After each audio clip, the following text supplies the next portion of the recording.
What's good, everyone? OJ over here from Player Essence, and welcome to another video. Today we've got some great topics for you guys. Before we get into that, go ahead and hit that like button, trying to reach 500 likes for this video. Now with that out of the way, let's go ahead and jump right in. And we are starting off with a ridiculous story, because you guys all know ridiculous stories and EA go hand in hand. So EA is now blaming The Legend of Zelda Breath of the Wild for Mass Effect Andromeda's horrible failure, and this is coming from somebody who is a huge Legend of Zelda and Mass Effect fan. I have no biases or anything like this, guys. This is stuff that actually happened. So we're gonna get into the nitty-gritty of this article. And also, they lied, like they blatantly lied when it comes to what Game Informer, in terms of the developer who talked to Game Informer. So we'll talk about that. Shout out to Segment Next, who reported on this in addition to various other places as well. So here is the original story. So according to EA, Mass Effect Andromeda's failure was The Legend of Zelda's doing, in part at least. Yes, The Legend of Zelda Breath of the Wild is the reason why Mass Effect Andromeda has failed to meet sales expectations and kind of just flippity flopped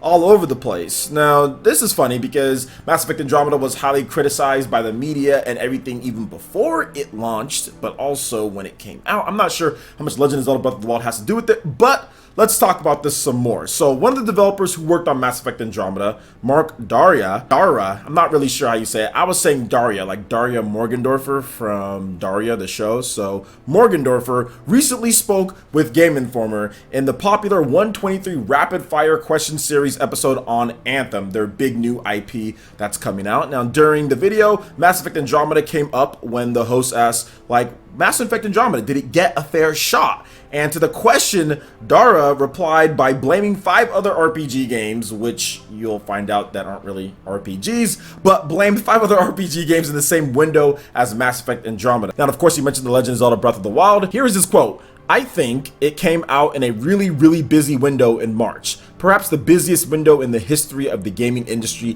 where 5 RPGs released in the same month. It came out in the same month as Zelda. So he specifically mentions Zelda and he talks about RPGs, but unfortunately, Zelda necessarily isn't looked at as like a traditional RPG, and that came out for the Wii U, which is a dead system, and it came out for the Nintendo Switch, which was brand new and didn't really have an install base, whereas you're working on an install base of PC, you're also working with PS4 and the Xbox One. So you literally have hundreds of millions of gamers who don't have a Nintendo Switch. So I don't see how The Legend of Zelda could really have any effect, considering the measly install base that Legend of Zelda Breath of the Wild was available on the Wii U, with what, a little bit over 13 million people that bought the Wii U, and then the Nintendo Switch, which I think sold around, what, 2 million in that first month or whatever the case was that it was out for that last half of the month.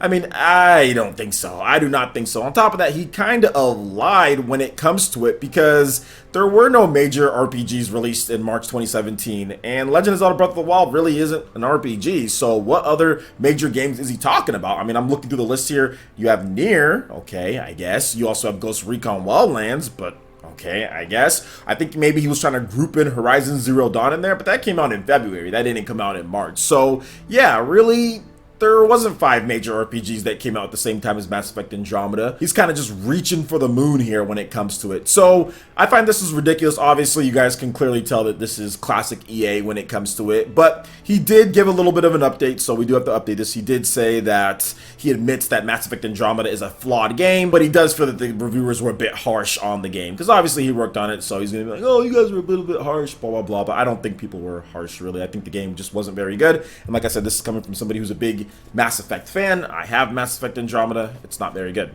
So there's that. So anyway, what do you guys think about this in terms of EA's developer blaming The Legend of Zelda Breath of the Wild and other RPGs that don't exist for the failure of Mass Effect Andromeda, the sales failure at least? Let me know your thoughts in the comment section below. Alright, and moving into the next topic here, we have a little bit of an exciting thing to discuss, because Square Enix is running a 2018 player survey, and you could help shape the future of Square Enix. So they have like a guy like there, just only you can help shape the future of Square Enix. So Square Enix is running a player survey to help shape the future, guys. That is quotations. Help shape the future of Square Enix. According to Square Enix, the survey should take less than 20 minutes. Additionally, 14 random participants will receive up to 500 of Square Enix store funds. Up to. So it's not necessarily saying you'll get 500. It's up to 500. So it could be 20, could be 30. could be 1 if they were evil. The survey will run from today to July 8th at 11:59 p.m. PT / July 9th at 2:59 a.m. ET. You guys can take the survey, link in the description below. So this is what you guys do, okay? You go to the survey, you pretty much sit there and say, like, anything to do with Switch, you just mark yes. Even if you don't have one, you mark it. Anytime that they say anything, I haven't taken the survey yet, but anything to do with Switch, just mark it yes, so we can get whatever that they're talking about there. So if they're gonna do this, if you're going to ask us about things, this is the way that you should do it. You shouldn't say, hey, you guys want something, let us know on Twitter. Don't ask us to port bag. Simply make a survey and let us fill out a survey so you can get our opinion on things. This is the way that you're going to do it. Now, I'm not sure what's in this, but I'm pretty sure they're going to talk about in terms of where you play games and how you do certain things. So there you go. So I think that it would be a good way to kind of give them feedback if you do want to see some more support. And I do endorse taking surveys. I think taking surveys is cool, although they should know certain things. Maybe they don't know everything. And like I said, I have not looked over this whole survey or anything like that. But like I said, this can shape the future, and you could potentially win up to $500 in Square Enix credits. So why not? Especially if you're a big Square Enix fan, if you're a big RPG fan, I think this is the time. This is the time to kind of let Square Enix know what's going on here, give them your opinion on things, and I like surveys. I think surveys are really good, and we can't sit here and say Square Enix has been off on surveys because they've actually been pretty good. And the last one that I remember filling out or just talk about the feedback was the Project Octopath or Octopath Traveler survey. They actually implemented a lot of stuff that people talked about that they wanted to see in the game. So Square Enix has been pretty good with that. So I'm hoping that whatever is on this survey, we can fill it out and everybody can kind of get their opinion out there in terms of what they want from Square Enix, and Square Enix can listen. So I like this, and I think that it's a good idea to do this. Because with Square Enix, I don't feel that they're doing bad, I just feel that they can be doing better. It's not even about just the Switch, it's about like Final Fantasy. I think that can be better.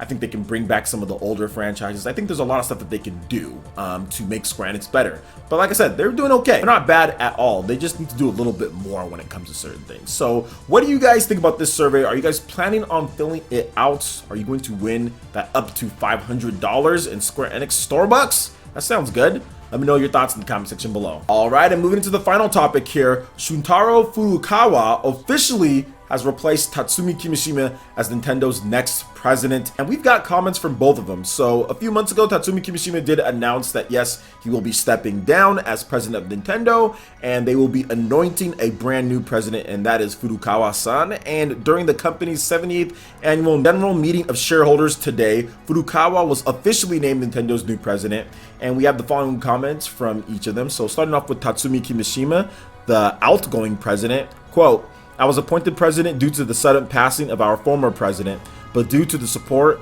of a great deal of good people, including shareholders, the Switch was released without a hitch. I don't think I could retire at a better time. Thank you very much." And shout outs, man. Go retire, enjoy your money. I've said this before, but he used to work in the banking industry in Japan for like 30 years. I mean, working super long hours and everything. Then he moved over to Nintendo and did that for multiple years. It is time to retire, it's time to relax and enjoy what you worked your whole life for. And also Furukawa had this to say, quote, "I will now be taking the office as president and will serve as such at all future board of directors meetings. As a company, we will continue to change with the times, but no matter what, we will continue to be a company that incorporates flexibility and ingenuity into the entertainment we produce and continue to be devoted to making people smile." So Nintendo's always been talking about that, making people smile, having fun, things like that. That's all what Nintendo is synonymous with. And I think that all of us, in terms of what Tatsumi Kimishima brought to the table, I think he brought somebody that was a stabilizer, right? Like when the late president Satoru Iwata died, like people were in shock. People didn't think anything was going to happen. People didn't know. We all thought that he would recover and he would be fine, but unfortunately that was not the case, and people didn't know what was going to happen with Nintendo. People were thinking, who is going to be the next president? But Tatsumi Kimishima had been there. He is a stern businessman. He knew what to do. He followed the plan. He adjusted when he needed to adjust, and Nintendo was able to release the Switch without any problems at all, and he was able to successfully groom Furukawa-san to be the next president of Nintendo, and I think that they're going to have a bright future ahead of them. Furukawa has been described as a man that has a lot of passion for gaming, a man that can really lead and motivate teams, so that's the reason why he was picked over some of the other candidates that they have out there. So I didn't know who Furukawa was at all. Like, I didn't know who he was beforehand, but apparently he's been a big instrumental help in terms of launching the Nintendo Switch and making sure games and everything was flowing smoothly, along with Shinya Takahashi and Koizumi-san. All of them have done a fantastic job. So it's good to see Nintendo kind of pass the torch. This is probably the most unstable in terms of presidents Nintendo's been in the past, 5 years. We've had on our third president at this point, but obviously I think it was handled smoothly, just considering the circumstances. Like, Satoru Iwata just untimely passed away, you know, so that was very unfortunate. But it's good to see Nintendo kind of hand it off. Furukawa is a young man when it comes to being a president of Nintendo. I think he's in his 40s, it's like 44, 45, something like that. So I think he's going to do a great job, and I'm happy that Nintendo was able to do that. So what do you guys think about Furukawa-san and Tatsumi Kimishima in terms of passing the torch here? And what do you think about some of the other stuff here, the Squre Enix survey, in addition to EA blaming The Legend of Zelda Breath of the Wild? What do you think Furukawa-san thinks about that? Let me know your thoughts in the comment section below. All right, Ninja, that wraps it up for this video here. Go ahead and check out the links in the description below at Facebook and Twitter. Go ahead and give us a like and a follow on our social media. Really helps to spread the content of Players across the internet in addition to YouTube.